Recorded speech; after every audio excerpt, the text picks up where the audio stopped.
سلام بچه ها، امروز اومدیم با یه آموزش فیزیک. پس با من همراه باشید. بچه ها، موضوع امروزمون تبدیل یکاها با روش زنجیره‌ای. خب الان اصلا اینو بهت میدن. خب 2×10⁻¹² میکرومتر. خب این میکرو هر کدوم یه عددی واسه خودشون دارن، اون آخر ویدیو براتون میذارم. مساوی میشه با علامت سوال کیلومتر. میدونی یعنی چی؟ یعنی که شما باید 2×10⁻¹² میکرومتر رو تبدیلش کنیم به کیلومتر. چطوری میایم اینجوری پیش میریم؟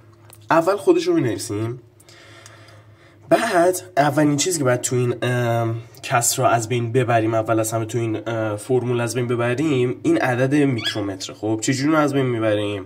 میایم اینجا، خب میایم اینو همونطور که میبینیم انتقال میدیم به مخرج کسر روبرویی که داره درش ضرب میشه. بعدش معادل میکرو که 10⁻−9 رو بالاش میذاریم. و حالا میکروها رفت، مونده 10⁻−9. خب حالا این متر رو بعد از بین ببریم. متر رو میایم اینجا میذاریم، میخوایم تبدیل کیلومتر کنیم دیگه، بالا رو هم کیلومتر میکنیم. خب معادل کیلومتر که 10⁻6 رو پایین میذاریم.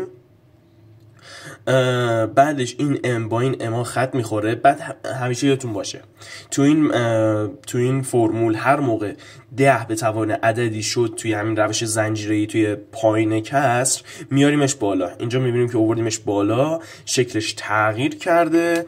واسه بچه‌ها من اینو یه خط بزنم.